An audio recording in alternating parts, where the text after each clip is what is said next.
बिस्मिल्लाहिर्रहमानिर्रहीम, अस्सलामुअलैकुम, good morning. सुनो पाकिस्तान के साथ मैं हूँ आपकी होस्ट यहर बानो आवान और मेरे साथ मौजूद हैं अजीम राना। और हम उम्मीद करते हैं, तवक्को करते हैं हमेशा की तरह आप जहाँ होंगे खैर आफियत से होंगे, अपने प्यारों के साथ। हफ्ते का पहला दिन है, हफ्ते का पहला दिन है और बिल्कुल भरपूर जोश जज्बे के साथ हम दोनों एंकर्स आपके सामने आ चुके हैं और हम कोशिश करेंगे कि हमारे 2 घंटे आपके लिए बहुत अच्छे हों और हम ये भी कोशिश करेंगे 2 घंटे ये एनर्जी बरकरार रहे ताकि हमारे जो देखने वाले व्यूवर्स हैं वो भी इंजॉय करें और फिर ये एनर्जी हम इस तरह से ट्रांसमिट करें कि हमारे व्यूवर्स इसी एनर्जी को फील करते हुए अपने इर्द गिर्द भी ये वाली एनर्जी फील करें। बहरहाल शहर बानो, वीकेंड के ऊपर मैंने ना एक चीज ऑब्जर्व की। क्या? और वो मैंने ये ऑब्जर्व की कि फैमिली टाइम बहुत अच्छी चीज है।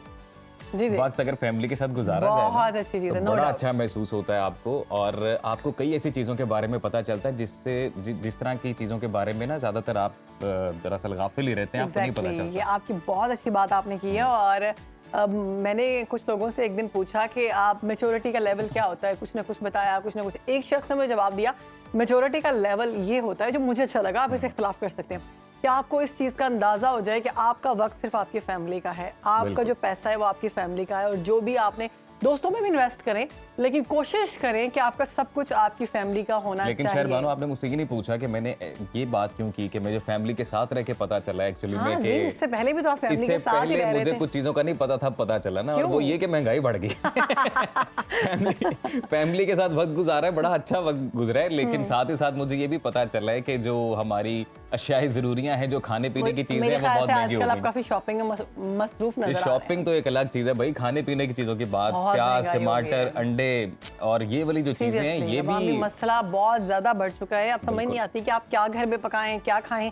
आप नॉर्मल हांडी जो है ना, वो आपकी 1000-1200 में पड़ रही है। महंगाई का ग्राफ नाजरीन ऊपर ही चलता जा रहा है, और हुकूमत को जो हुकूमत है वो अवाम को किसी भी तरह का रिलीफ देने में बुरी तरह नाकाम नजर आ रही है। मुसलसल 10 हफ्तों से महंगाई के तूफान में मजीद शिद्दत आ गई है, और पिछले हफ्ते हमने ये देखा था कि पेट्रोल 8 रुपए सस्ता हुआ फी लीटर, लेकिन खाने पीने की मजीद 22 ऐसी चीजें हैं जो महंगी हो गई। प्याज 280 रुपए फी किलो है, आलू 100 रुपए फी किलो है, चीनी 160 है, अंडे 450 रुपए फी दर्जन है, चिकन 700 रुपए। आज मुझे अंडा मैंने बॉईल करवाया था तो वो भी खराब मुझे मिला, तो इतना दुख हुआ कि 45 रुपीज का अंडा और वो जाया हो गया।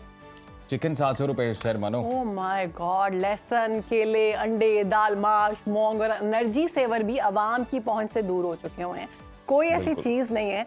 मैं ग्रोसरी करने जाती हूँ नाज़ीम, आई डोंट नो आप करते हैं कि नहीं, मैं करने जाती हूँ। अब यकीन करें, एक महीने से दूसरे महीने में इतना फर्क होता है, इतना फर्क होता है कि आप सोच में डूब जाते हैं कि मैंने क्या ले लिया है। यानी 10 से 15 हज़ार रुपए आपका ऐसे ही बढ़ जाता है। हुकूमत है और हमारे जितने भी अरबाब इख्तियार हैं, जो लोग हैं, उन्हें सोचना चाहिए कि अवाम महंगाई का अंदाजा तो इन्हीं चीजों से लगाती है ना। ऊपर से ऐसी मंजी खबरें आती जाएं कि जी करंट अकाउंट डेफिसिट इतना कम हो गया, या हमारा जो प्लांट डेफिसिट है वो कम हो गया, जो पेट्रोल की प्राइसेस है वो नीचे आ गई। जब तक जो डेली यूजेस की चीजें हैं उनमें कमी नहीं आएगी, तब तक इसका असर कोई नजर नहीं आएगा, और इंसान जो है वो तब तक बल्कि आवाम को कोई रिलीफ नहीं मिलेगा, और वो यही कहेंगे कि महंगाई बहुत ज्यादा है। अभी भी इलेक्शंस करीब आ गए हैं और दावों पर बात जा रही है। अब तो इतने हालात खराब हैं कि पहाड़ों पर बर्फबारी नहीं हो रही, मतलब सख्त सर्दी पड़ रही है, लेकिन पहाड़ी इलाके जो हैं वो बर्फबारी से महरूम है अभी तक।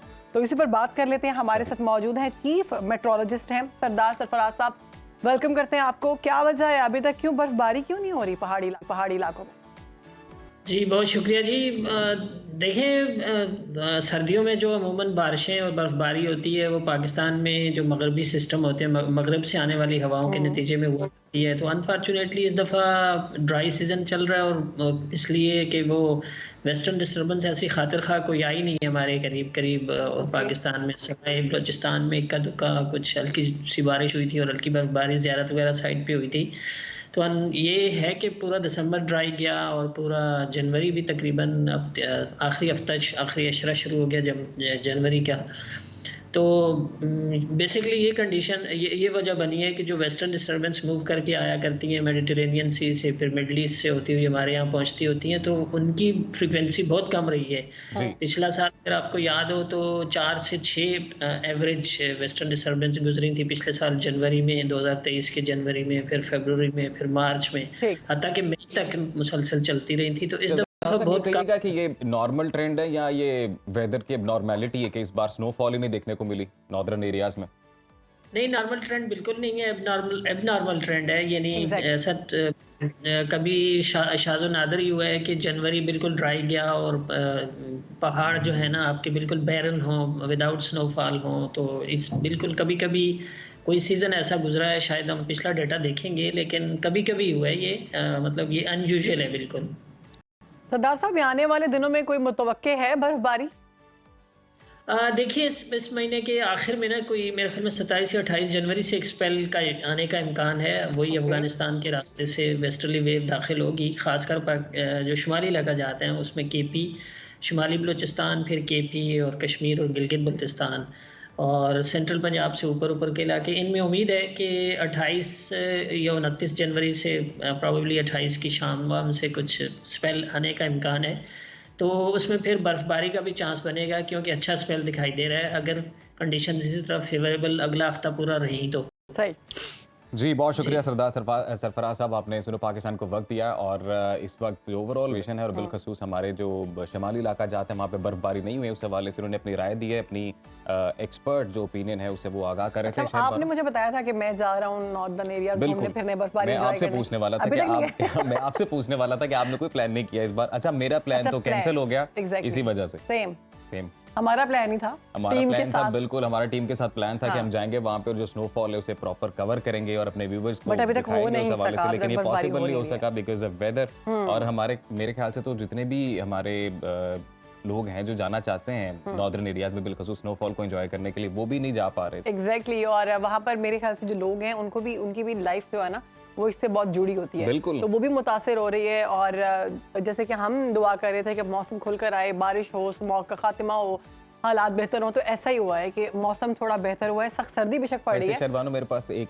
दिलचस्प खबर भी है। जी बताएं। वो ये है कि इमेजिन करें आप इस तरह से प्रोग्राम कर रही हैं और मुल्क के वजीर आजम, सात खातून अव्वल, first lady and the prime minister वो एंटर हों जब Oh my स्टूडियो God. में, और वो आके अचानक खबरें पढ़ना शुरू कर देंगे, आपको बोले साइड पे हो जो मैं प्रोग्राम होस्ट करता हूँ, तो कैसा लगेगा आपको? ख्वाब लगेगा मुझे, ऐसा हो ही नहीं सकता। लेकिन ऐसा हुआ है, नहीं गए। बिल्कुल ऐसा मलेशिया में हुआ है, पाकिस्तान Oh my में नहीं God. हुआ। मलेशिया के सरकारी टीवी का यौम तासीस था और Don't उस tell मौके me. पर न्यूज स्टूडियो के दौरे के दौरान वहाँ के जो बादशाह हैं सुल्तान और मलिका सुल्ताना को खबरें पढ़ने की पेशकश की Oh गई my और बादशाह और मलिका ने God. 10 मिनट तक मुल्की और अवाम में दिलचस्पी की खबरें पढ़ी और ये अच्छा, विजुअल्स हम शेयर भी कर रहे हैं क्या अपने बात है। टेलीविजन स्क्रीन हाँ पर। बिल्कुल। और जब उनको खबरें पढ़नी आ गई, हमारे यहाँ तो खबरें पढ़ने का स्टाइल थोड़ा डिफरेंट है, तो आम आदमी नहीं पढ़ सकता। आई डोंट नो वहाँ पे क्या स्टाइल है, क्या नॉर्मल खबरें पढ़ते हैं जिन्होंने पढ़ी, लेकिन बहुत डिफरेंट सी ये वाकई दिलचस्प खबर है कि उन्होंने इस चीज़ को पढ़ा और उनकी वाइफ भी साथ थी और फिर 10 मिनट तक उन्होंने खबरें पढ़ी नेशनल टेलीविजन पर। मुझे बादशाह सलामत थोड़े नर्वस नजर आ रहे हैं पढ़ते हैं। और जो उनकी वाइफ है वो भी उनको देख रही हैं पढ़ते वो हुए, एंजॉय कर रही कि हैं, वो स्माइल दे रही हैं। ये भी सही खबरें पढ़, हाँ, वो कितनी खुश नजर हैरानगी से बादशाह साहब की Cute. जानिब के बादशाह सलामत, आप इससे पहले नर्वस हमें कभी नजर नहीं आए। आप हमें बहुत रियाया के खूबसूरत लिए कोई लगे। फैसला सुनाते हुए नर्वस नहीं नजर आए जितना आप खबरें पढ़ते नर्वस आ रहे घर में तो आप इतने नर्वस नजर आते हैं, लेकिन आज आप खबरें पढ़ते हुए भी नर्वस नजर आए हैं। तो खातून जो है उन्होंने पूरा जो है वो अपने हस्बैंड पे डाल दिया कि आप ज्यादा पढ़ें, मैं अंदर कुछ ना कुछ शामिल वैसे करूंगी। बादशाह सलामत को एक चीज का अब अंदाजा हुआ होगा जी, किस चीज कि कितनी टफ जॉब है। एग्जैक्टली, कैमरा फेस करना is not an easy task. हाँ एग्जैक्टली।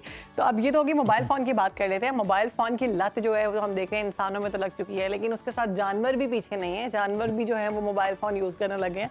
अक्सर औकात बेशतर अफराद जो है बिलखसूस बच्चे, वो वक्त उनको गुजारने के लिए उनके टैब्स पकड़ा दिए जाते हैं, आईपैड्स पकड़ा दिए जाते हैं, मोबाइल पकड़ा दिए जाते खबर में हैं। आगे बढ़े, बच्चों का आपने जिक्र किया कि बच्चे तो टैब्स और मोबाइल फोन यूज करते हैं वक्त गुजारने के लिए, लेकिन शहर बानो मैंने आपको भी बहुत देखा है 24 घंटे शहर बानो भी जितना टाइम दफ्तर में गुजरता है ना, एक एक पोस्ट हर चीज देखी जा रही होती है, तो वक्त गुजारने का बेहतरीन तो तरीका है अपने आप को अपडेट रखने के लिए साथ साथ देखती हूँ कि प्रोग्राम में कल क्या कर सकते हैं, कौन सी ऐसी पोटेंशियल वाली खबर है जो प्रोग्राम में शामिल करनी चाहिए। शहर बानो जो वीडियो हम चला रहे हैं इसमें भी तो कोई तबसरा करे। कितना क्यूट डॉगी है और वो कितने मजे से मुझे लगता है हमारे प्रोग्राम देख रहा है। वो लगा पालतू जानवर जो है ना वो उनसे बड़ा प्यार किया जाता है, पेट तो मेरे ख्याल से ये पेट है किसी के, उन्होंने उनका टाइम गुजारने के लिए उनको सामने टैब लगा दिया है और वो कितने क्यूट लग रहे डॉग जो है। और ये वीडियो इतनी वायरल हुई है इंस्टाग्राम पे कि अमूमन कुत्ते घरों के बाहर सड़कों पे दौड़ते नजर आते हैं, लेकिन इस कुत्ते के बच्चे को उन्होंने इतना खूबसूरत सा बिस्तर दिया और ये पपी वहाँ पे बड़े आराम से लेटा हुआ है, इसके सामने उन्होंने टैब लगा और के, साथ कुशन भी है और कितने मजे से स्टैंड जैसे बच्चों को लगा के देते हैं ना, छोटे बच्चे होते और हैं मैं उनको देख लगा के सकता हूँ, देते हैं। मुझे ऐसा लग रहा है कि कोई कार्टून देख रही है ना। हाँ बिल्कुल कार्टून वीडियो देख में ऐसा रहे हैं। लग रहा है कोई कार्टून देख रहा है और मिलियन में इस वीडियो के व्यूज आए हैं। बिल्कुल डिफरेंट है ना, बहुत खूबसूरत लग रही है और बड़े प्यार से मजे से वो बैठ कर देख रहे हैं। मतलब कभी सोचा था कि जानवर भी इस तरह टेक्नोलॉजी को देखेंगे? इससे एक बात तो शहर बनो वाज़ेह होगी कि हर जानदार के तासुरात हैं, वाह वाह वाह, और हर जानदार के इमोशंस और इससे शामिल अगर वो राइटली कनेक्ट हो जाएं। एग्जैक्टली और इससे ये बिल्कुल क्लियर होता है कि आप जानवरों से भी उतना ही प्यार करें, वो भी इन चीज़ों को समझते हैं। अगर वो बैठ के कार्टून देख रहे हैं तो इट मीन्स थोड़ी बहुत और समझ उनको भी है, एहसास तो उनमें भी पाए जाते हैं। तो और अब अगर आप कोई मूवी देखना चाहते हैं, कोई ड्रामा देखना चाहते हैं, आपके पास कोई कंपनी नहीं है तो आप अपना पेट रख सकते हैं, आप अपने पेट के साथ वो मूवी वो ड्रामा एंजॉय कर सकते हैं। एग्जैक्टली। तो यहाँ पे व्यूअर्स हम ब्रेक शामिल करेंगे, ब्रेक के बाद वापस आएंगे, प्रोग्राम आगे बढ़ाएंगे और आप कहीं मत बात जाइएगा। करेंगे मुल्क की सियासत की, आपने कहीं जाना।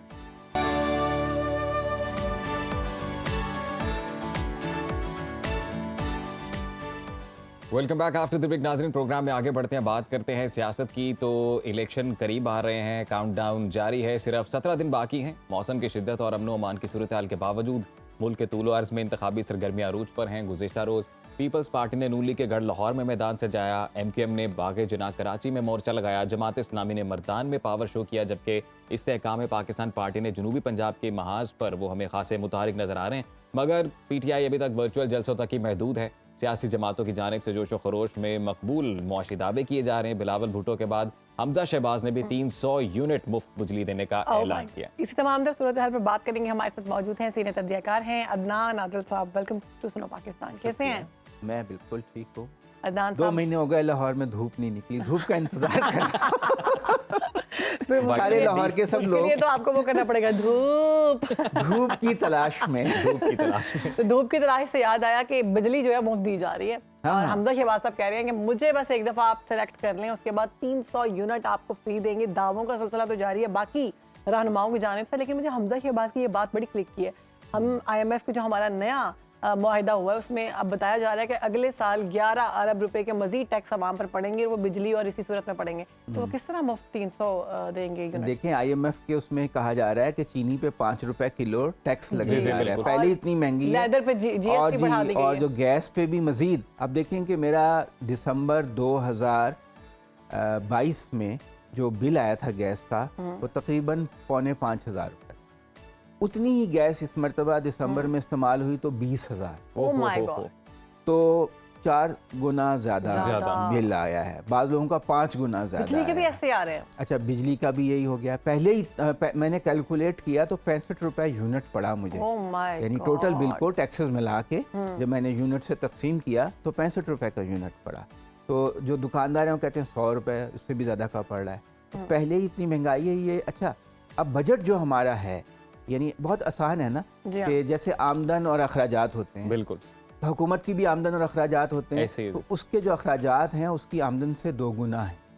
यानी हुकूमत को अपनी अखराजात पूरे करने के लिए 9,000 अरब रुपए सालाना कर्ज लेना पड़ रहा है इस वक्त। इतनी मकरूज हुकूमत 300 यूनिट बिजली कैसे मुफ्त दे सकती है? तो आवाम को बेवकूफ़ बना रहे हैं। कुछ ऐसे ही गोंगलुओं पे से मट्टी झाड़ेंगे, कहेंगे जी हमने अपना वादा पूरा कर दिया। ऐसा मुमकिन नहीं है। और अगर ऐसा करेंगे तो कहीं और ज़्यादा टैक्स लगा देंगे, उससे और बड़ी मुसीबत पैदा हो जाएगी। आपको पता है ना इस वक्त प्याज 320 रुपए किलो तक बिक रहा है।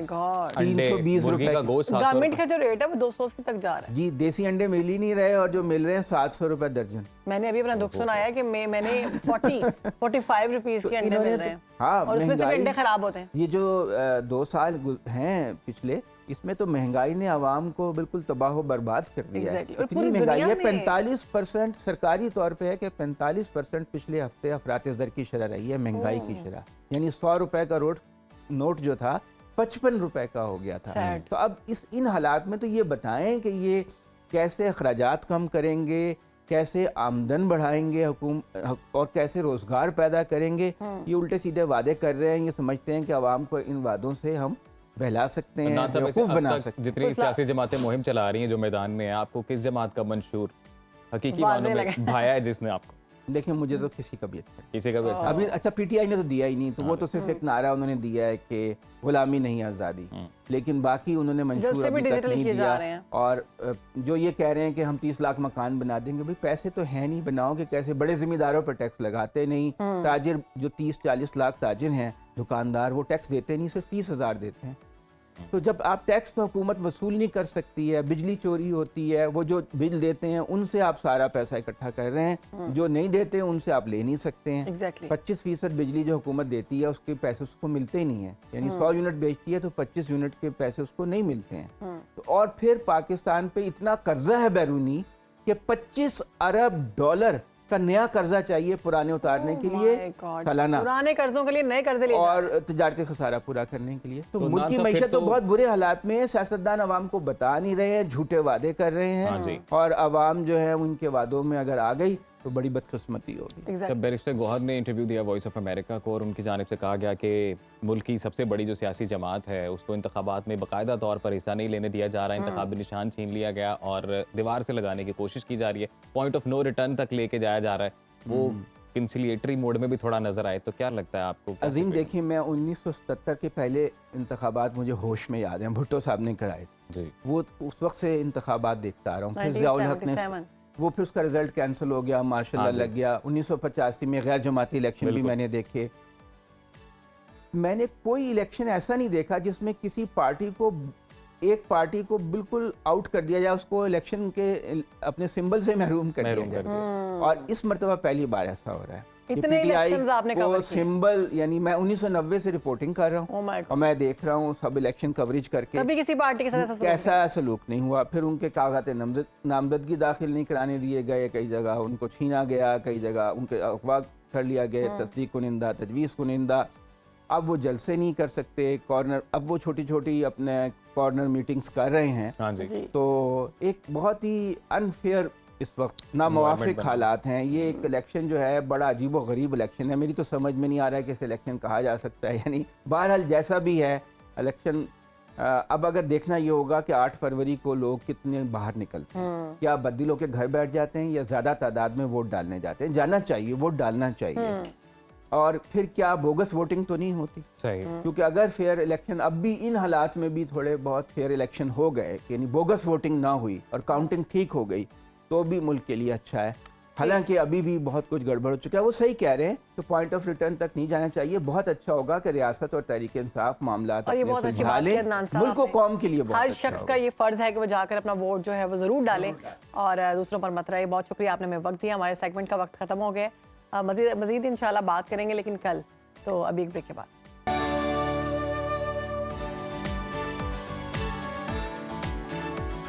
तो जनाब, एक तरफ महंगाई का तूफान शिद्दत इख्तियार कर चुका है और दूसरी तरफ महंगाई के मारे अवाम पर मजीद बोझ डालने का प्लान तैयार किया गया है। ज़राए के मुताबिक हुकूमत ने टैक्स आमदन बढ़ाने के लिए IMF के साथ एक प्लान शेयर किया है, जिसमें अगले साल टैक्स हदफ 11 अरब रुपए मुकर्रर किया जाएगा। चीनी पर 5 रुपए फी किलो फेडरल एक्साइज ड्यूटी लगाए जाने बिल्कुल, जबकि टेक्सटाइल और लेदर मसनूआत पर GST 15 से बढ़ाकर 18% करने की तजवीज़ है। मशीनरी, खाम माल, सप्लाईज और इसके अलावा जो ठेके दिए जाते हैं उसमें भी इजाफी टैक्सेस लगाए जाएंगे। जबकि पेट्रोलियम लेवी डेवलपमेंट का सालाना हदफ 918 से बढ़ाकर 1065 अरब रुपए करने की तजवीज़ है। तो ये वही बात है जो हम लोग ब्रेक पर जाने से पहले भी कर रहे थे कि हमारे सियासतदान जो है वो दावे तो कर रहे हैं कि हम अगर इक़्तिदार में आते हैं तो किस तरह से दूध दही की नदियाँ बहा देंगे, किस तरह से आवाम को नहरें बहा देंगे, किस तरह से आवाम को रिलीफ देंगे। लेकिन असल में जो सूरत हाल है वो ये है। तो ये असल सिचुएशन भी आपके सामने रखना ज़रूरी थी ताकि आप बेहतर तरीके से डिसीजन ले सकें कि ग्राउंड रियलिटी है क्या। तो IMF के साथ जो डील हुई है उसके दौरान जनाब उस डील के तहत खासे खतरनाक दिखाई दे रहे हैं। आने वाले महंगाई बढ़ेगी, मजीद इजाफा होगा। वेजेस लोगों की वही हैं, अगर किसी को जॉब मिल रही है तो वो इतनी मुश्किल से गुजारा कर रहा है और मजीद महंगाई जो है वो बढ़ती जा रही है।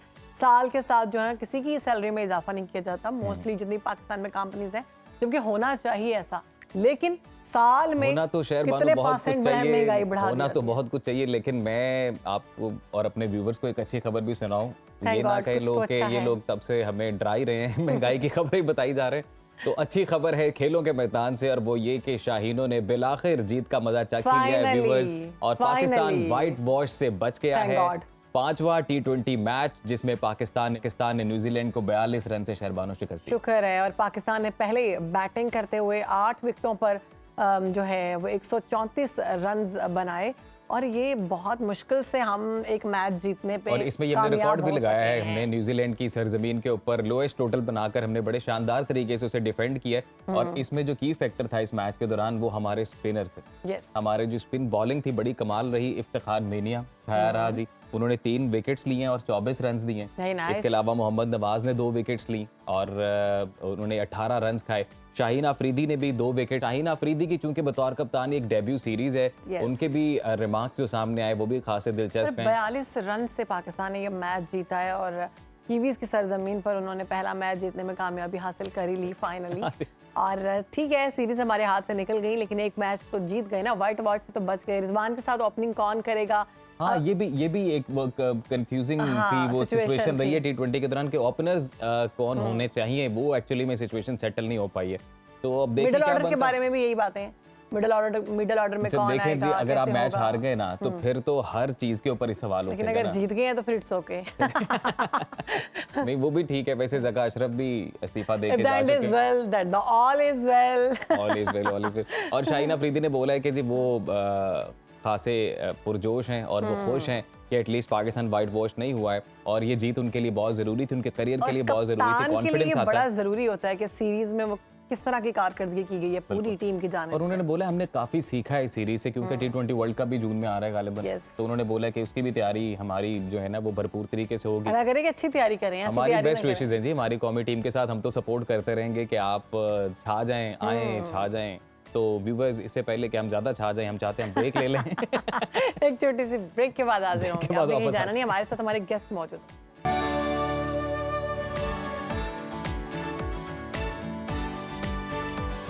तो व्यूअर्स, अब टाइम आ चुका है एक अहम स्टोरी डिस्कस करने का, और जो खासी खबरों में भी रही है, ट्विटर पे भी ट्रेंड करती रही है, और वो हमने देखा कि गुज़िश्ता रोज़, बल्कि मेरे लिए भी थोड़ा सा सरप्राइज था। मैं भी जब उठा ट्विटर खोला तो सामने शुएब मलिक साहब के ऑफिशियल अकाउंट से एक ट्वीट था जिसमें वो और पाकिस्तानी अदाकारा सना जावेद जो कि शादी के बंधन में बंधे हैं, पहले तो हमारी तरफ से उन्हें मुबारकबाद, बेस्ट ऑफ लक उन्हें आने वाली ज़िंदगी के लिए। तो उन्होंने एक फ़ोटो शेयर की, और उस फोटो पे को मिला जुला रद्दअमल सामने आया। जो सार्फिन है, सोशल मीडिया यूजर्स हैं, उनकी जानिब से तनकीद भी की गई, कुछ ने बेस्ट विशेस भी दी, और फिर BBC ने भी इस खबर को रिपोर्ट किया। तो वहाँ पर BBC ने भी बिलखसूस जो यूज़र्स हैं सोशल मीडिया के, उनके तबसरे जो हैं वो बताए, और उन्होंने एक खातून ने बड़ा ही फ़नी किस्म का तबसरा था जो BBC ने भी जो है वहाँ पे पोस्ट किया, और वो ये था, उन्होंने उस खातून ने बोला कि मैं पानी पीते हुए ये फ़ोटो देख रही थी, ये पोस्ट मेरे सामने आई तो पानी मेरा सांस की नाली में चला गया।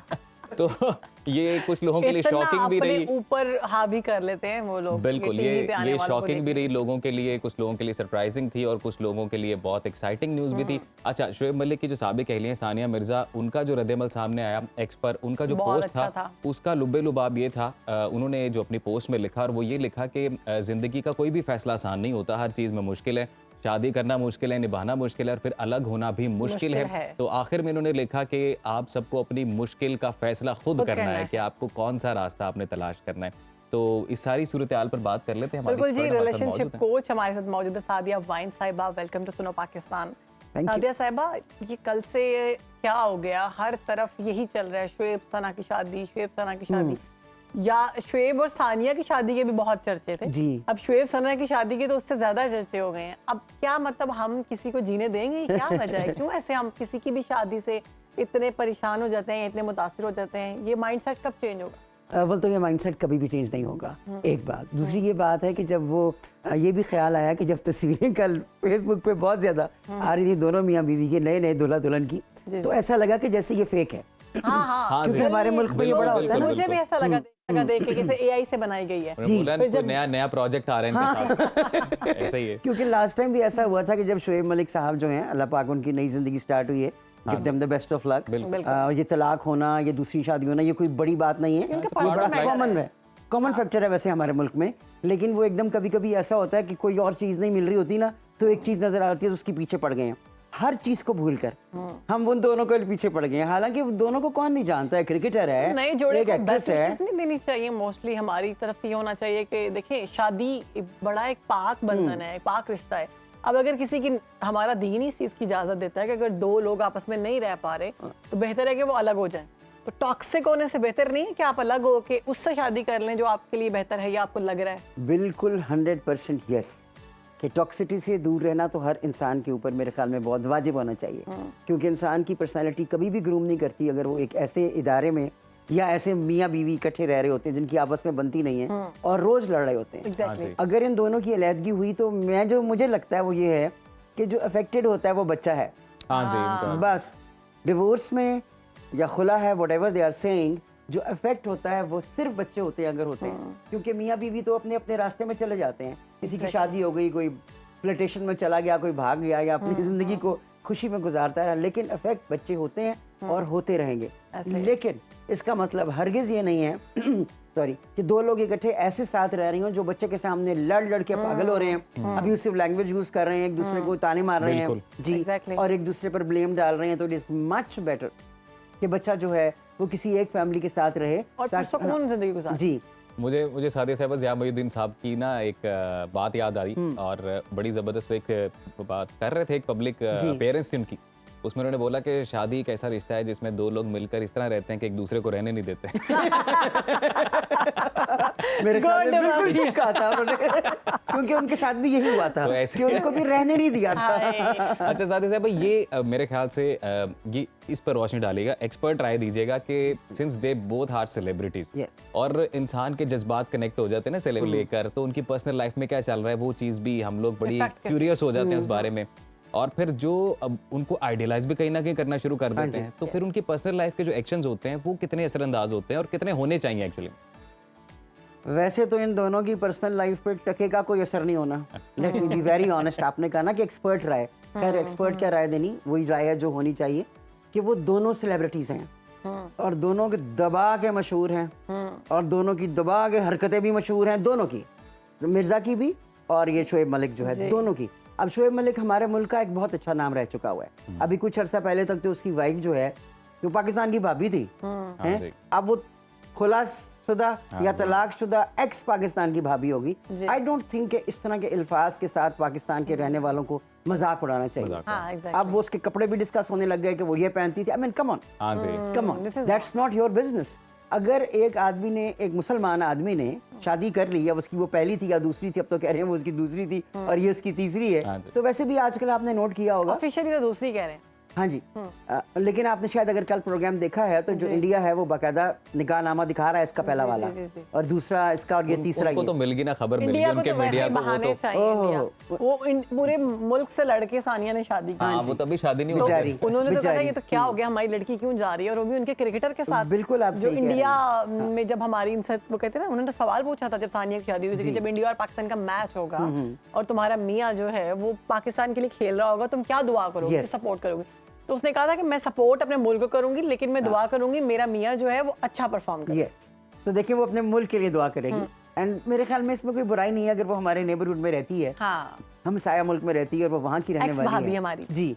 हाँ जी, आप लोगों की एक्स भाभी। लेकिन आपने ये जरूर देखा होगा कि मीडिया में रहने वाले लोग जो हैं वो अब शादियों की तरफ बहुत चले गए हैं। पहली शादी, दूसरी शादी, तीसरी शादी, चौथी कहीं से निकल आई और ये एक ना अजीब सा, जिसे कहते हैं ना बेहंगम सा, स्टेटस कॉन्शियस जिसे कहते हैं, वो बन गया।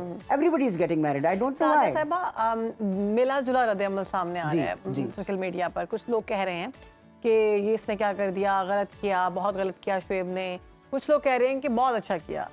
इस पे कुछ लोग सना को गलत कह रहे हैं और कुछ लोग सना को सही कह रहे हैं। ठीक है। अब इस सब में सिंपैथी जितनी भी है वो सानिया मिर्जा को दी जा रही है, तो उमैर जसवाल जो है उसको कोई नहीं पूछ रहा। क्यों नहीं पूछ रहा? कि वो लड़का है। हाँ, वो बेचारा मेरे ख्याल में कि बैठा होगा, या तो दाढ़ी लंबी कर रहा होगा या उसकी कटिंग करा रहा होगा।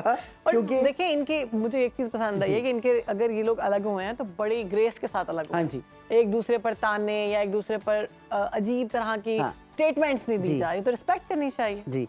हालांकि हमारे मुल्क में, पाकिस्तानी तो नहीं, मुझे एशियन कहने चाहिए कि वो लोग ऐसे होते हैं कि जब भी डिवोर्स होती है तो एक दूसरे के बारे में बहुत ज्यादा गंद बोला जाता है। Exactly. मजाल है ये कहा जाए कि भाई इट इज ओवर नाउ, हम नहीं डिस्कस करेंगे, हम बुराई को डिस्कस नहीं करेंगे, लेकिन बहुत होता है। अगर सानिया मिर्जा के साथ एज अ प्लेयर देखा जाए, I mean she is excellent, wonderful tennis player. वो क्या टेनिस प्लेयर, क्या उसने नहीं जीता विंबलडन और कितने भी सुपर वुमन का शोएब मलिक लिखते थे अपनी प्रोफाइल पे कि मैं सुपर वुमन के साथ मेरी शादी हुई है, और उसको ये अभी भी मानना चाहिए कि वो सुपर वुमन ही है। Like she is a wonderful sports person है, वो मजाक नहीं है। और शोएब मलिक भी बहुत जबरदस्त है। अपने आप को देखें अगर, तो उनकी भी परफॉर्मेंस की बात की जाए या फिर उन्होंने अपनी जिंदगी के लिए डिसीजन लिया है तो ये उनका हक है। वो हमारे कैप्टन भी रह चुके हैं। बिल्कुल। ये जरूर है कि वो उतना खेल में मशहूर नहीं हुए जितना बाकी खेलों में वो मशहूर हुए। बस जाते जाते हम चाहेंगे कि हमारे व्यूवर्स को आप एक इम्पोर्टेंट मैसेज दे दें कि अवामी रवैया एक्चुअली में क्या होना चाहिए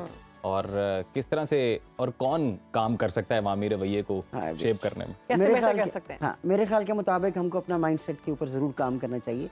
और किसी ने शादी की है और वो अपनी जिंदगी में एक निकाह के साथ रह रहा है, इलिजिटिमेट नहीं है, तो हमें कभी भी उसको दिल नहीं तोड़ना चाहिए। And we should be as a nation, हमें ये रहना चाहिए कि ठीक है जिनकी शादी हो गई, it's okay, let them live happily. ये नहीं होना चाहिए कि दुनिया जो लग रहा है मुझे, पाकिस्तान जो है ना, वो आजकल कुछ नहीं कर रहा, हर सारी चीजों को छोड़कर वो इन दोनों की शादी को डिस्कस कर रहा है। They should live happily and that's बहुत जबरदस्त आपका मुझे मैसेज समझ आ गया जी, और जीने दो। एक छोटी सी ब्रेक के बाद हाजिर होते हैं।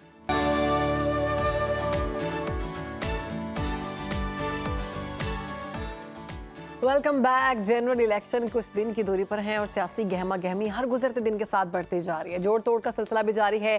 सीनियर अदाकार, हिदायतकार, मेजबान और फिल्म प्रोड्यूसर साजिद हसन भी पीपल्स पार्टी छोड़कर IPP में शामिल हो गए हैं। 2018 में पीपल्स पार्टी को ज्वाइन किया और कराची के हल्का NA 256 से इलेक्शन भी लड़ा, ताहम इन्हें अवामी पज़राई न मिल सकी। साजिद हसन ने पीपल्स पार्टी क्यों छोड़ी और IPP में क्यों शामिल हुए, इस वक्त हमारे साथ मौजूद हैं साजिद हसन साहब। वेलकम टू सुनो पाकिस्तान। कैसे हैं आप? मैं अल्लाह का बड़ा एहसान, आपकी दुआएं, बहुत बहुत शुक्रिया। साजिद साहब, सबसे पहले तो हम दोनों आपके फैन हैं सर, आपके काम के। Thank you so much for your time. बहुत बड़ी फैन हूं मैं आपकी। सो काइंड ऑफ यू, बहुत बहुत शुक्रिया, बहुत बहुत शुक्रिया। सर, अब बुनियादी सवाल वही यही जानना चाहते हैं आपसे कि आपने क्यों छोड़ा पीपल्स पार्टी को, जबकि आप मद्दाह थे शहीद मोहतरमा बेनजीर भुट्टो के, और फिर आपने कहा कि बिलावल ही पाकिस्तान को आगे लेके जाएगा। नहीं, मैंने छोड़ा, तो छोड़ा तो क्या, एक्चुअली पीपल्स पार्टी को अब उनके पास बहुत ज्यादा लोग हैं और पार्टियां सारी की सारी इनअंडेटेड है विद कैंडिडेट्स एंड एवरीथिंग। बहुत सारी वजूहात हैं कि मैं इसमें क्यों आया। सबसे बड़ी तो वजह ये है कि ये एक ऐसी पार्टी है कि जिसको मैं पसंद करता हूँ बहुत। जहांगीर तरीन साहब का बहुत मुझे शुरू से पसंद है वो बहुत। एक तो उनकी शख्सियत बड़ी मुतासिर कुन है, बहुत ही नफीस आदमी लगते हैं मुझे। और फिर अलीम साहब, ये दोनों, इनकी स्ट्रगल बहुत और बड़े सही वजह से। यानी IPP में शिरकत आप इन दो शख्सियत की वजह से कर रहे हैं? ना सिर्फ ये, बल्कि डायनेस्टी से भी मैं कुछ तंग हूँ पाकिस्तानियों की तरह। देखिए, खानदानों में आपस में बटे हुए ये सारे रुतबे, इसमें कहीं थोड़ी तकलीफ है, सबको होनी भी चाहिए कि खानदान दो जो हैं वो बहुत ज़्यादा मुसल्लत हैं और ख़ानदान से बाहर निकल के सोचना चाहिए पाकिस्तान को, पाकिस्तान के और दूसरे लोगों को भी मौका मिलना चाहिए। तो अगर आपने पॉलिटिकली देखना है तो जो डायनेस्टीज़ हैं वो तो बनी हुई हैं हमारे दो पॉलिटिकल पार्टीज़ में, और ये शायद एक बड़ी तकलीफ दे अमर भी है कि नेपोटिज्म पाकिस्तान में और तरह से चल रहा है। तो ये शायद इस वजह से मैं यहाँ एक इंडिविजुअल्स भी हैं, फिर नेपोटिज्म ना होने के साथ साथ यहाँ जी आप ये देखें कि ये एक नई पार्टी है, इससे कोई इसके कोई ज्यादा मेरे ख्याल से गुनाह नहीं है भी पाकिस्तान। लेकिन साजिद साहब, एक पब्लिक परसेप्शन भी है ना इस जमात को लेकर, और वो ये कि जितने भी PTI से लोग निकले वो सब प्रेस कॉन्फ्रेंस करते रहे और उसके साथ साथ शमूलियत इख्तियार करते रहे। परसेप्शन तो ठीक होगी। देखिए, परसेप्शन तो यही है कि जमात कायम रही, शायद एक लीडर के साथ उनका झगड़ा रहा, ये उनके माजी का मसला है। सही। लेकिन पाकिस्तान अगर इसी तरह माजी में झांकता रहा और इसी तरह चलते रहे तो फिर तो कहीं हम जा नहीं पाएंगे। ये तो पाकिस्तान को सोचना है ठीक। और पाकिस्तानी वोटर्स को सोचना है कि वो मुस्तकबिल में किस किस्म का पाकिस्तान चाह रहे हैं। अगर वो इंडोर्स करते रहे इस किस्म की नेपोटिस्टिक टेंडेंसीज को, तो जाहिर है पाकिस्तान का कहीं ना कहीं प्रॉब्लम साहब, आएगा। वैसे ये आगे पार्टी चल ज्वाइन के। करने के लिए भी आपका अपना ही फैसला था या आपको भी कहा गया था ज्वाइन करने के लिए? मुझे तो मेरी बीवी कुछ नहीं कह सकती। आपकी कोई ज्वाइन करने से पहले प्रेस कॉन्फ्रेंस नहीं आई? देखिए मेरी बीवी ये जरूर कहती रहती है मुझे कि क्या तुम लगे रहते हो, मगर इसमें देखिए पॉलिटिक्स जो है ना अब बदल गई है। मेरा अपना जाती ख्याल है। साजिद साहब, एक्टिंग और पॉलिटिक्स में कोई फर्क है दोनों फील्ड्स में? क्या जी?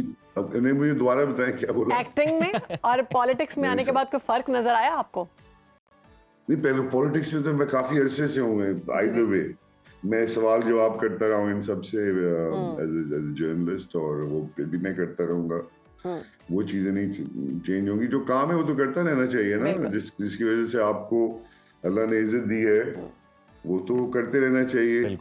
लेकिन ये बात तय है कि ये थर्ड फोर्स है सही, और थोड़ा तजर्बा भी है इन्हें। दूसरी बात ये है कि पॉलिटिक्स अब मैंने जैसे अर्ज किया बदल रही है, लोगों को एहसास है। साजिद साहब, दिसंबर 2019 में आपने समीना जी। पीरज़ादा को इंटरव्यू दिया था, उसमें आपने मुल्क की सूरत हाल से आप थोड़े नाला नजर आए, परेशान नजर आए, फिर आपने इंदिया दिया कि मैं मुल्क छोड़ दूंगा और आपने कहा मैं कुछ करना चाहता हूँ। ये बिल्कुल सच है, आपकी तहकीक 100% सच है। देखिए इंसान बहुत सारे अदवार से गुजरता है, दौर है। मुझे बहुत फ्रस्ट्रेशन थी, कोविड आया, और जिस तरह का पाकिस्तान का आप देख रहे हैं, मैं आपको बताने की जरूरत नहीं कि क्या क्या मसाइल हैं, और उनको बहुत अरसे से हम निगलेक्ट करते आए हैं। देखिए हमारे पे फुटपाथ नहीं है, स्कूल नहीं है, 2.5 करोड़ बच्चा स्कूल से बाहर है, दवाइयाँ नहीं है, बहुत सारे मसाइल हैं। हम लोग कई चीजों को एक्सेप्ट कर लिए जो नहीं करनी चाहिए। अकरबा परवरी बहुत बुरी चीज है। बिल्कुल। आप अपने बेटे को, भाई को, चाचे को, ताए को, सबको ले आएंगे और उनको बड़ी बड़ी वजारतें दे देंगे, जो जाहिर मसले हैं, और इसमें आप बड़े बड़े लोगों का नाम लीजिए। साजिद साहब, आप ये तमाम काम जो भी आप बोल रहे हैं, बेशक हमें ज़रूरत है मुल्क को इन तमाम चीज़ों की। अच्छी तालीम होनी चाहिए, अच्छी सेहत होनी चाहिए, बिल्कुल आवाम की पहुंच में होनी चाहिए चीज़ें जो भी वो ख़रीदना चाहते हैं। लेकिन आपने 2019 में भी बोला था कि आप ये सब काम करना चाहते थे लेकिन आपको करने नहीं दिया गया, तो किसकी जानिब से नहीं करने दिया गया? नहीं, देखिए मैं बताऊं, ये जो ओल्ड स्टॉलवर्ड्स होते हैं ना पार्टी के, उनको शायद जरूरत नहीं होती नए ब्लड की। उनको अपने अपनी चीजों को, ये दोनों पार्टियों में ना, पीपल्स पार्टी में भी, और मुझे पता है कि बहुत डेमोक्रेटिक और बड़ी लिबरल पार्टी है, मुझे ज्वाइन करने का भी यही वजह थी। लेकिन साथ साथ ये भी है कि कहीं ना कहीं जब वक्त आता है वो भूल जाते हैं, और मुझे नहीं समझ आई कि किस तरह से। तो मैं 4-5 साल कोशिश की मैंने, लेकिन पीपल्स पार्टी के पास हम जैसे लोगों के लिए टाइम नहीं है। तो आप ये तो हम दायम पड़ा हुआ तेरे दर पर नहीं हूं मैं। तो आईपीपी में आपने हालात बेहतर देखे इससे? नहीं, ये तो बहुत अच्छी। देखिए अभी इनका पार्टीज जो होती है ना, वो डिसिप्लिन और एक दूसरे के साथ कैसे चलती हैं वो देखा जाता है। ये पार्टी मौलवी महमूद साहब ने बहुत इज्जत दी, और मैं जहांगीर साहब का और अलीम साहब का भी बहुत शुक्रगुजार हूँ कि बहुत ज्यादा इज्जत मिली। और मैं कोई पार्टी शार्टी नहीं, पाकिस्तान के लिए कुछ करने आए भाई। ये पार्टियां जितनी भी पाकिस्तानी है, ये कोई इंडियन तो नहीं है। मैं तो दुश्मन जी, मैं तो अपने कॉलीग समझूंगा हमेशा की तरह।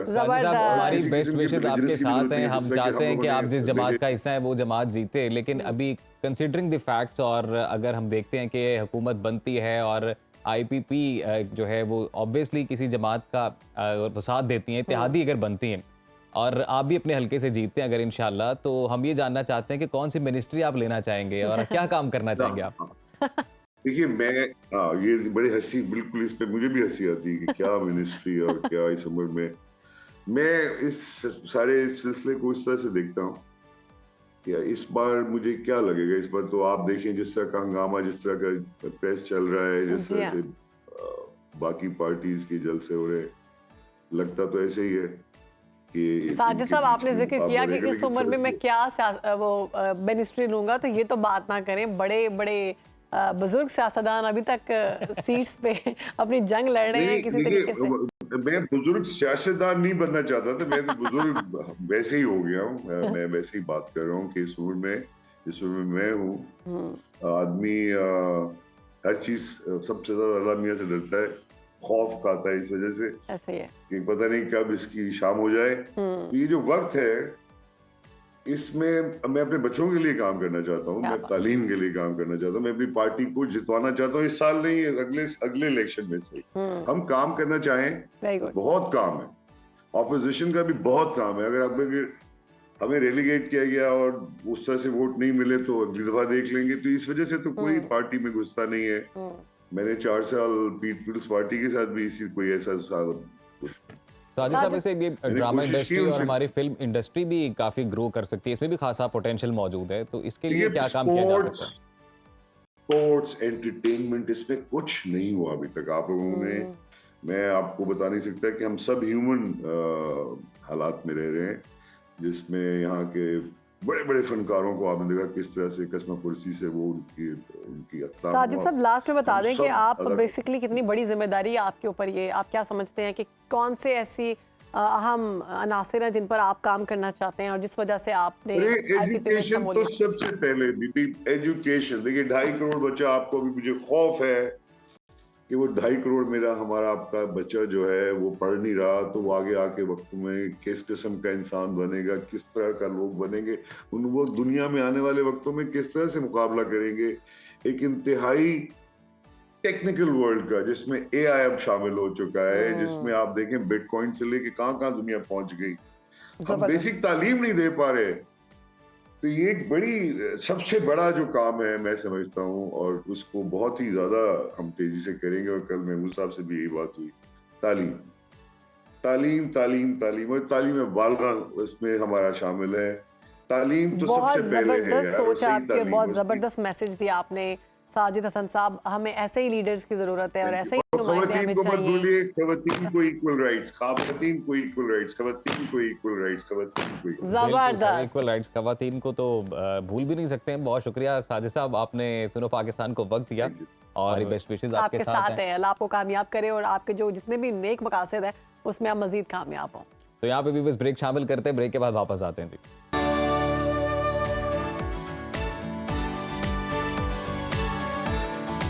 ब्रेक के बाद वापस आ चुके हैं और ब्रेक में मेरे ज़हन में एक सवाल आ रहा था, मैंने सोचा ऑन एयर अपने व्यूवर्स के सामने पूछूंगा मैं अपनी को-होस्ट शहर बानो से। और वो सवाल ये शहर बानो कि जब आप 5 साल की थी या 6 साल की थी, आपको याद पड़ता है कि आप उस वक्त क्या सोचती थी? हाँ, मैं यही सोचती थी कि अब मुझे खाने के लिए क्या मिलेगा मुझे कौन से टॉयज मिलेंगे और मैं कब सोऊंगी। वाह वाह वाह। तो ये बड़ी अच्छी बात की। इसी मेरे से ख्याल से हर मुझे- 5-6 साल का बच्चा ये नहीं, सोचता है। हर बच्चा ऐसे नहीं सोचता। अच्छा। जरा नम हो तो ये मिट्टी बड़ी जरखेज है साकी। क्या बात। दुनिया के हर शोबे में अपनी सलाहियतों का लोहा मनवाने वाले बच्चे अभी आ चुके हैं मार्केट में।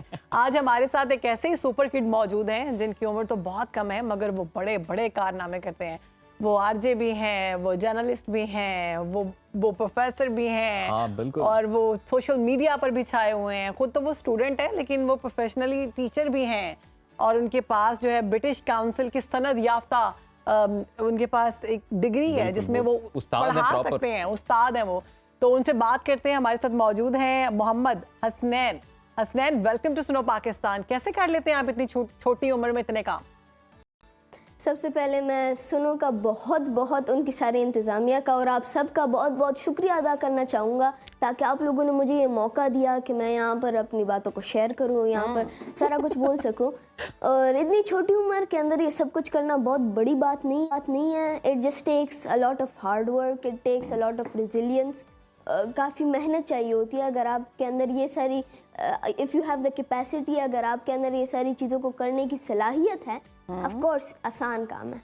मोहम्मद हसनैन, ये तो बहुत अच्छी बात आपने की। अगर आप में सलाहियत है तो फिर तो कुछ भी मुश्किल नहीं है, लेकिन इस सलाहियत की रियलाइजेशन भी एक बहुत मुश्किल काम है। आपको कब रियलाइज हुआ कि ये सारी सलाहियतें आपके अंदर हैं?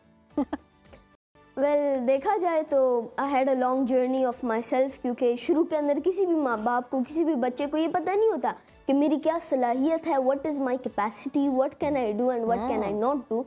इन सारी चीज़ों का तो नहीं पता होता बच्चों को। So it took me some time. अच्छे माँ बाप, अच्छे टीचर्स, अल्लाह ताला की तरफ से तौफीक और माँ बाप की और लोगों की दुआएं और अपनी मेहनत। हसनैन, आपको यही देखकर मुझे लगता है कि काम पैदा होने तक के लाए। बाद फौरन आपने काम शुरू कर दिया था। बिल्कुल भी आपने रेस्ट नहीं किया। तो मुझे ये बताएं कि प्रोफेशनल लाइफ का आपने आगाज कब किया और आप कौन कौन सी लैंग्वेजेस बोल लेते? प्रोफेशनल लाइफ का आगाज़ शुरू के अंदर यू कैन से प्रोफेशनली जब मैं काम करना शुरू किया, that took me some time, but शुरू के अंदर जब मैं जाता था मुख्तलिफ शोज़ एज अ गेस्ट, वो 3 साल की उम्र से शुरुआत हुई। मैं एज अ गेस्ट मुख्तलिफ शोज़ के अंदर जाता था क्योंकि मैं बातूनी था।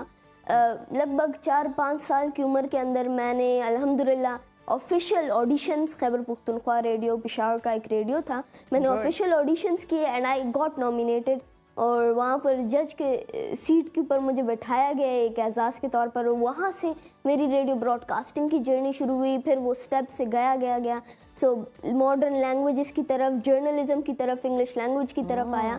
और मॉडर्न लैंग्वेजेस के अंदर फ़िलहाल मैं जापनीज़, चाइनीज़ बोल सकता हूँ और साथ ही साथ सीख रहा हूँ। और टोटली मैं 5 लैंग्वेजेस बोल सकता हूँ, चाइनीज़, जापनीज़, 10 इंग्लिश, की उम्र में ही आप ये सारी लैंग्वेजेस बोल लेते हैं? जी बिल्कुल। वैसे तो बातूनी से मुझे याद है मेरी को होस्ट भी बहुत बातूनी है, मगर इन्होंने अभी बड़े हो गए बोलना सीखा। लेकिन हसनैन ये बताएं कि अभी 10 साल आपकी उम्र है माशाल्लाह से और you doing great in your life. इतने ज़्यादा प्रोफेशंस आपके साथ जुड़े हुए, आजकल मोहम्मद हसनैन क्या कर रहे हैं? आजकल तो फ़िलहाल आपके सामने बैठा हूँ। करंटली मैं unfortunately I am not consultant with any organisation as a teacher. मैं फिज़िकली नहीं पढ़ा रहा। अच्छा। अब फेसबुक और यूट्यूब मेरी मजबूरी है क्योंकि फ़ैन्स खफा होते हैं, वो कहते हैं प्लीज़ आप वीडियोस बनाएं, सो हम बना लेते हैं क्योंकि वो मेरे स्टूडेंट्स हैं आफ्टर ऑल। पर जो ऑफिशियली मैं काम कर रहा था तो फिजिकली आते क्या है, लैंग्वेज पढ़ाते हैं, इंग्लिश पढ़ाते मैं हैं? बेसिकली इंग्लिश लैंग्वेज का टीचर हूँ। मैंने सेल्टा और डेल्टा किया है, certificate in English language teaching to adults और diploma in English language teaching to amateurs. ये 2 मैंने सर्टिफिकेट्स किए हैं। और बेसिकली द थिंग इज़ कि मैं इंटरनेशनली भी पढ़ा रहा था, मुख्तलिफ प्लेटफॉर्म्स पे I was physically teaching, but मेरी हायर स्टडीज़ के लिए, मुख्तलिफ कोर्सेज़ के लिए और मेरे अपने फ्यूचर के लिए मैं ये सारी चीज़ें कुछ टाइम के लिए क्विट कर रहा हूँ। और इंशाल्लाह व्हेन आई एम कंप्लीट मेरा एग्जैक्टली मोहम्मद हसनैन आपसे सवाल भी यही था कि जब आप बिल्कुल जब आप इतनी ज़्यादा चीज़ें कर रहे होते हैं लाइफ में, तो जो बेसिक चीज़ आपकी पढ़ाई जो इस एज में सबसे ज़्यादा ज़रूरी होती है वो कहीं ना कहीं कॉम्प्रोमाइज़ हो रही होती है। तो इस हवाले से आपके पेरेंट्स क्या कहते हैं और फिर आपके क्या प्लान हैं? देखिए, पढ़ाई क्यों करते हैं लोग? क्योंकि उन्हें जॉब चाहिए होती है। Around about 6 jobs. आपको तो चाहिए ही जॉब की नहीं। ज़रूरत नहीं है और स्किल्स भी मेरे साथ हैं। सो जॉब के पीछे मैं नहीं भाग रहा, पैसे के पीछे मैं नहीं भाग रहा। अच्छा। अगर if I was running for that I would have not been in this seat और मैं पैसे लेकर काम बात करता। बात है। But I am here for free और मैं यूथ के लिए काम कर रहा हूँ। माई एम्बिशन इज़ कि मैं पाकिस्तान को, उसकी ग्लोरी, उसके वो फेमस टाइम जब जो कायद आज़म ने जिस पाकिस्तान को बनाया, जो पाकिस्तान अल्लामा इकबाल ने बनाया, हसनैन, आप इतनी वो छोटी पाकिस्तान उम्र में इतनी बनाऊंगा। बड़ी बड़ी बातें याद कैसे कर लेते हैं? और आप तो कर रहे हैं। मुझे पता है आपके पेरेंट्स, वालिद साहब जो हैं, वो बताया जा रहा है कि वो डॉक्टर हैं, तो आपको उन्होंने ये नहीं कहा कि तुम डॉक्टर बनो या पायलट बनो या फिर इंजीनियर बनो, टीचर ही क्यों? देखिए मेरे फादर बेसिकली एक ऐसी फैमिली से थे कि जहाँ पर उन्हें इतना ज़्यादा फ्रीडम नहीं था कि वो अपने मुताबिक काम करे, बिकॉज घर की सारी प्रॉब्लम्स और मसाइल, because he was the hard working person. और उनका ख्वाहिश है कि जो भी मेरे पास नहीं था मेरे वक्त में, मैं वो अपने बच्चों को दूँ, मैं अपने बच्चों को I can provide them with those things. और फिर उन्होंने मुझे कहा कि आपको जो भी करना है, अगर आपने जर्नलिज्म करना है, टीचिंग करनी है, if you want to do anything, मैंने कंप्यूटर एक्सपर्टीज़ भी हासिल की है, आपने जो भी करना है आप करें, आपकी अपनी ख्वाहिश है, आप जो भी करें, आप सक्सेसफुल हो और अपने ख्वाहिशात को फॉलो करें और कुछ बन के दिखाएं। ये आपने बड़ी अच्छी बात की और मेरे ख्याल से मोहम्मद हसनैन, हर पेरेंट जो है वो यही चाहता है कि जो चीज़ें उनको नहीं मिली वो उनकी औलाद को मिले। आप ये बताएं कि आपकी एज के जो बच्चे हैं, आपसे छोटे हैं, आपसे जो बड़े हैं, जो इस वक्त आपको सुन रहे हैं, उनके लिए क्या मैसेज है आपका? किस तरह से वो अपनी लाइफ को मजीद बेहतर बना सकते हैं और कौन कौन से प्रोफेशन, कौन कौन सी स्किल ऐसी है जो सीखे वो अपनी लाइफ में अच्छा कमा सकते हैं? देखिए, यहाँ पर मेरा मैसेज थोड़ा डिफरेंट होगा। मैं बच्चों को नहीं, मैं माँ बाप को कहूँगा। मैं हमेशा बच्चों, यंगस्टर्स को कहता हूँ, पर मैं आज माँ बाप को कुछ कहना चाहूँगा, स्पेशली माओं को। बिल्कुल। देखिए, हमारे माँ बाप क्या करते हैं, वो बेसिकली स्टूडेंट्स को भेज देते हैं ट्यूशन्स को खुद से दूर, वो बच्चों को भेज देते हैं खुद से दूर, स्कूल्स, एकेडमीज एक्सेट्रा। नहीं, मुझे बहुत से माँ बाप कहते हैं दैट प्लीज़ आप हमारे लिए ऐसा कर दे, प्लीज़ आप ऐसा कर दे, आप हमारे बच्चे को अपनी तरह बना दें, आप उसे इस तरह स्किल्स के अंदर डाल दें। तो मैं उन्हें कहता हूँ that it's not about being me, मैं कोई प्रोडक्ट नहीं हूँ। बट मेरी माँ को आप देखें, उन्होंने कभी मेरी हौसला अफजाई के अंदर कभी कोई कमी नहीं रखी। उन्होंने हमेशा मुझे एंथुजियाज्म से, ऑप्टिमिज्म के अंदर मैंने उन्हें देखा। उनको कुछ नहीं था पता मेरी जर्नी के स्टार्ट के अंदर कि क्या है ये फेसबुक, क्या है ये यूट्यूब, क्या है ऑप्टिमाइजेशन, ये नहीं था उनको पता। बट उन्होंने मुझे कहा कि बेटा करते रहो और अपनी पूरी कोशिश करो। क्योंकि और जब भी मैं कुछ गलत करता था या जब भी मैं बेहतरीन नहीं कर पाता था, वो मुझे कहती थी बेटा मुझे पता है तुम्हारा नहीं है, तुम इससे बेहतर कर सकते हो, तो बेहतर करके दिखाओ। जबरदस्त। मुझे वो डिमोटिवेट नहीं करती थी, मुझे वो गुस्सा नहीं करती थी, वो मुझे कहती थी if you can do better, आप बेहतरीन बता के दिखाएं। ठीक है। और अभी भी मुझे कहती हमें ये हैं कि आप बताएं कि बेहतरीन जैसे बनें। आपने बताया कि आप इंग्लिश लैंग्वेज सिखाते भी हैं, तो आपके स्टूडेंट्स जो हैं वो आपकी एज के हैं, आपसे बहुत बड़े बड़े स्टूडेंट्स भी हैं, और कोई ऐसा दिलचस्प वाकया जो आपको अपने प्रोफेशनल लाइफ में सामने आया हो? बात यह है कि मेरे स्टूडेंट्स ज़्यादातर इंग्लिश लैंग्वेज के, जहाँ पर मैं टीचिंग करता था, बेसिकली वो बहुत मुख्तलिफ एज के थे। आपके पास 4-5 साल वाले बच्चे भी थे, आपके पास 60-70 ईयर्स के बूढ़े भी थे। और ये मैं पाकिस्तान की बात कर रहा हूँ, इंटरनेशनली नहीं, इन पाकिस्तान। मैं जहाँ पर पढ़ा रहा था, ये वाकया सबसे ज़्यादा फेमस था कि देखें टीचर्स की आदत होती है वो अपने स्टूडेंट्स को बच्चे कहते हैं। हमारे पास बहुत सारे ओल्ड एज लोग भी थे जो मुझसे काफ़ी सीनियर थे, और मेरी तो आदत थी कि हम बच्चे कहते हैं। बेसिकली इसके पीछे भी एक हमारा कॉन्सेप्ट है, एक हमारी आदत है। स्टूडेंट्स ऐसे होते हैं जिस तरह अपने बच्चे की तरह, वो आपको ऐसा फील होता है कि वो आपके अपने बच्चे हैं, आप उनको सिखा रहे हो। माशाल्लाह से आपकी बातें सुन के मुझे लग रहा है मैं बच्चा हूं यहाँ पे बैठा हुआ। अब भी बहुत शुक्रिया, आपने सुनो पाकिस्तान को वक्त दिया है। वैसे हम लोग एक और सिटिंग आपके साथ रखेंगे, एक और किसी दिन आपको अपने सेट पे दावत देंगे, आप आएं और कोई टॉपिक हम सिलेक्ट करेंगे जिस पर हम चाहेंगे कि एक अच्छी गप लगे। और जैसे कि आपने बोला मल्टीपल लैंग्वेजेस बोलते हैं, हम लोग यहाँ पे ब्रेक लेने वाले हैं। अगर आप जापानीज में ब्रेक ले लें सुनो पाकिस्तान की तरफ से। जाने दोज़ो योरोस्कू, इंशाल्लाह मीट यू नेक्स्ट टाइम। वाह वाह वाह वाह, जबरदस्त।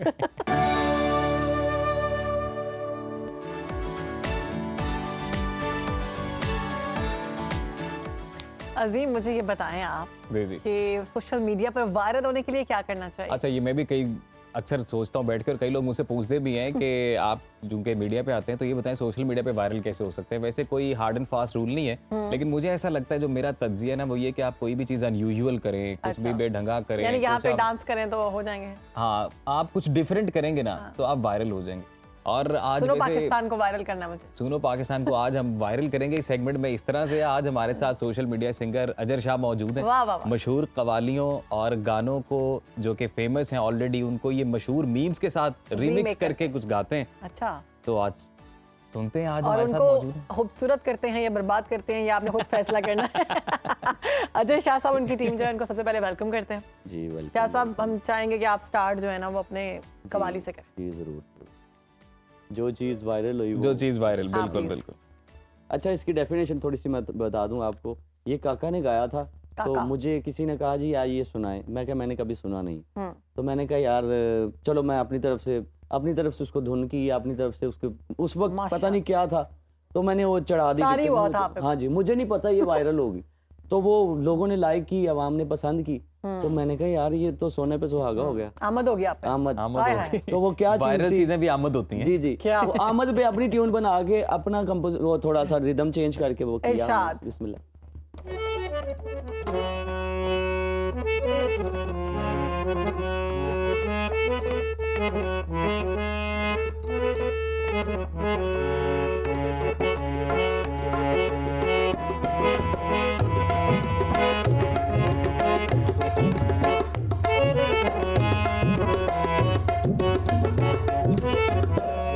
ओ बिल्लो,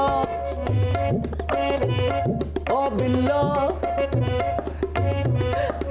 बिल्लो बग्गे बिल्लियां दा की करेंगी, बग्गे बग्गे बिल्लियां दा की करेंगी, बिल्लो बग्गे बिल्लियां दा की करेंगी, बग्गे बग्गे बिल्लियां दा की करेंगी, बिल्लो बग्गे बिल्लियां दा की करेंगी, बग्गे बग्गे बिल्लियां दा की करेंगी। ओ खुदा दा वास्ता ही बिल्लो, सच दस दे बिल्लो बगे बिल्लियां दा की करेगी बगे बगे बिल्लियां दा की करेगी बिल्लो बगे बिल्लियां दा की करेगी बगे बगे बिल्लियां दा की करेगी। अच्छा ये इश्क नहीं आसान ये इश्क नहीं आसान बस इतना समझ लीजिए बस इतना समझ लीजिए बता दो हाय हाय हाय। बिल्लो बगे बिल्लियां दा की करेगी बगे बगे बिल्लियां दा की करेगी बिल्लो बगे बिल्लियां दा की करेगी बगे बगे बिल्लियां दा की करेगी बिल्लो बगे बिल्लियां दा की करेगी बगे बगे बिल्लियां दा की करेगी।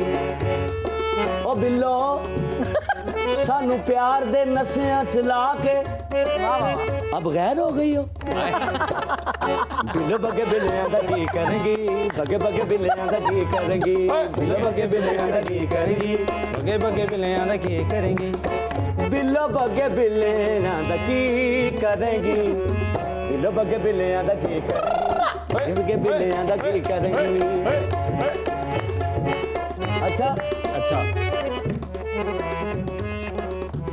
कल दी गल है। भूल गए? सोचता हूँ मैं बिल्लो को अक्सर सोचता हूँ बग्गे हैं white you know I am white oh my God. बग्गे वाइट अब बिल्लो छोड़ के चली गई। अच्छा मैं तो सफर कुछ और बिल्लो करता हूँ लेकिन आप जो भी तसव्वुर कर लें आपकी मर्जी अपनी बिल्लो तो सफर कर लें अपनी बिल्लो तो सफर कर लें वो रात को आती है जब नहीं आती दूध पी के चली जाती है वो वाली बिल्लो भी है मानो बिल्ली मानो बिल्ली वो वाली। ओके अच्छा उसने जवाब दे दिया मानो बिल्ली ने हमने इतना तकरार किया इतना लोगों ने सुना तो मानो बिल्ली ने खुद आगे कहा कि क्या मसला है आपको उसने जवाब क्या दिया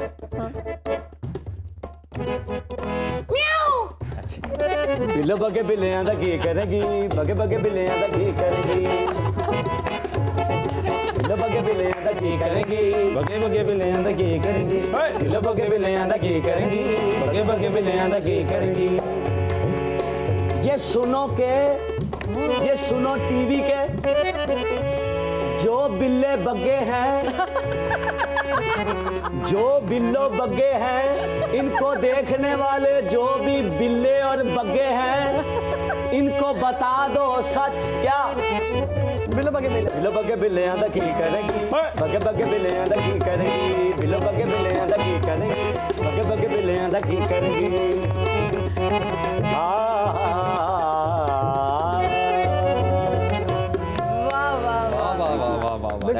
बिल्लो बगे बिल्लियां ने की करें।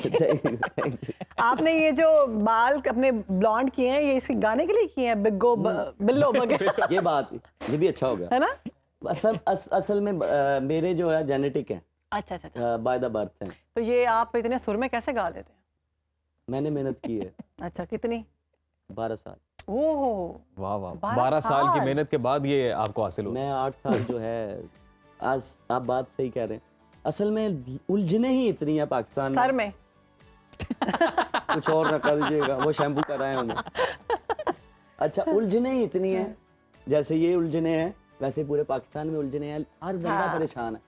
अब अफसुर्दा कोई भी चीज गाते हैं लोग कम सुनते हैं जो ही ऐसी कोई चंचल और फनी चीज गाएंगे तो लोग आपको लाइक करेंगे। हाँ अच्छा इतना आप सुर में गाते रहे और आप सीरियस गाने गाते रहे आप ये कह रहे हैं तो किसी ने आपको इतनी मतलब इम्पोर्टेंस नहीं दी पजराई नहीं मिली लेकिन जब आपने इस तरह का किया गाना थोड़ा इसको गाने को थोड़ा बिगाड़ के जो ये असल में जो भी आप कहते हैं वो सर आंखों पे मैं आपको बताना चाह रहा हूँ कि ये जो अभी कंपोजिशन है ये भी एक कंपोजिशन है सुर में है प्रॉपर सुर में है। हाँ, लेकिन वाकई सुर में बेताली जो नहीं है बेसुरी नहीं है प्रॉपर सुर में है। अगर ये हमने इसको कंपोज किया तो ये सुर अच्छा अवाम का सवाल है आपसे एक वो कह रहे हैं कि आप जो है ना चाहत फतेह अली खान से नहीं मेरा भी सवाल है मैं भी अवाम हूँ और मैंने भी ये चीज रियलाइज की कि 2 ही सुरीले सिंगर हुए एक आप एक चाहत साहब आप उन पे ना कंपैरिजन क्योंकि एक होती है लय जैसे भाई प्ले करना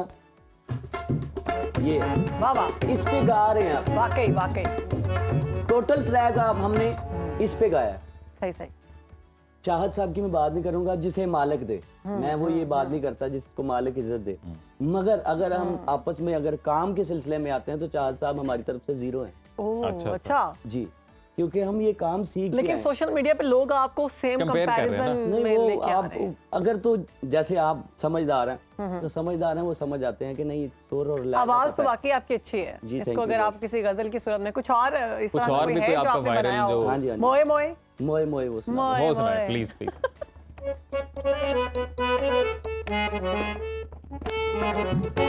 कल नहीं मैं आ सका, कल आना था इधर, अच्छा, कल नहीं आ सका, कल तो छुट्टी थी, इतवार थी। इसी वजह से नहीं आया। बेगम ने भेज दिया कहीं, दही ले रहे, दही ले रहे। बेगम ने भेज दिया। हाँ। एक हसीना मिल गई, वाह वाह वाह। ओहो हो, डिम्पल वाली। अच्छा, हुआ क्या, बेगम की बातुआएं लग दुआएं? गई। क्या हुआ, रास्ते में जा रहा था, दही पकड़ी। दही पकड़ी। कल मैनू एक कुड़ी मिली जिदे गल्लां दे विच टोए। ओए होए। कल मैनू एक कुड़ी मिली जिदे गल्लां दे विच टोए। मोए मोए मोए मोए मोए मोए मोए मोए मोए मोए। वाह, वाह। कल मैनू एक कुड़ी मिली जिदे गल्लां दे विच टोए। मोए मोए मोए मोए मोए मोए मोए मोए। गिर गया उफल्ला, गिर गया उफल्ला। ओए होए ओए होए ओए होए ओए होए। कल मैनू एक कुड़ी मिली जिदे गल्लां दे विच टोए। मोए मोए मोए मोए मोए।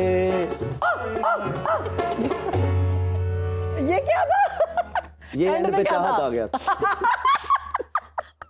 एंड में क्या होता है? कैसा कैसा रिएक्शन आ रहा है सोशल मीडिया पे, खुद कैसा महसूस करते, आपके घर वाले क्या कहते हैं इस सारे बड़े सिलसिले को फखर लेकर? कर रहे हैं आप। कुछ बैड कमेंट भी होते हैं, बैड तो जरूरी होते हैं। बहुत जरूरी है। जरूरी होते हैं आपकी improve। किस तरह के बैड कमेंट्स होते हैं बताएं बैड जैसे दिए थे, ये क्या कर दिया काके का, ये कर दिया वो कर दिया। काके ने आप पे कोई कंप्लेंट पर्चा तो नहीं कर दिया?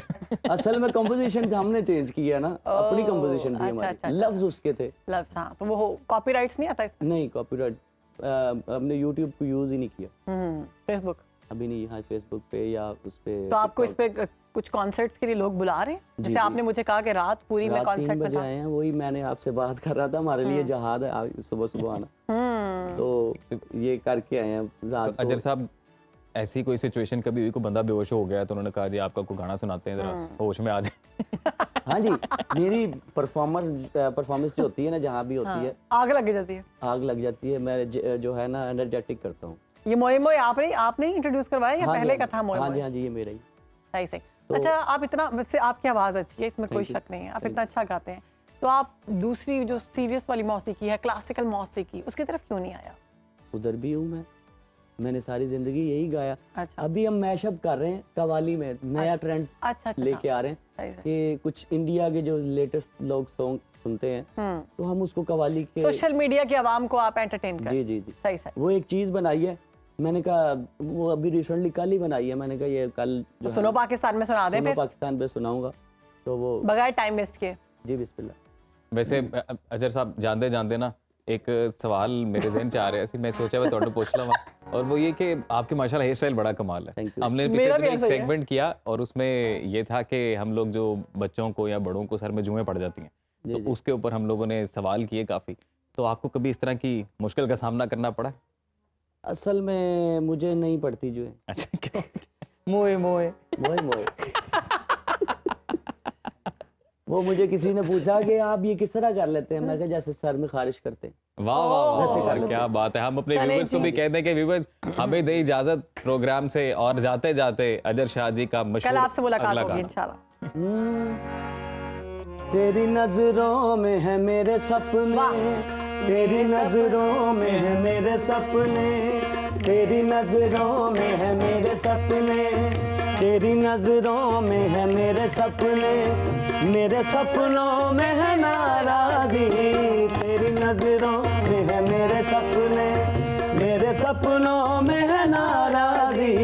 मुझे लगता है कि बातें दिल की होती लफ्जों की धोखेबाजी, तुम साथ हो या ना हो क्या फर्क है, बेदर्द थी जिंदगी बेदर्द है, अगर तुम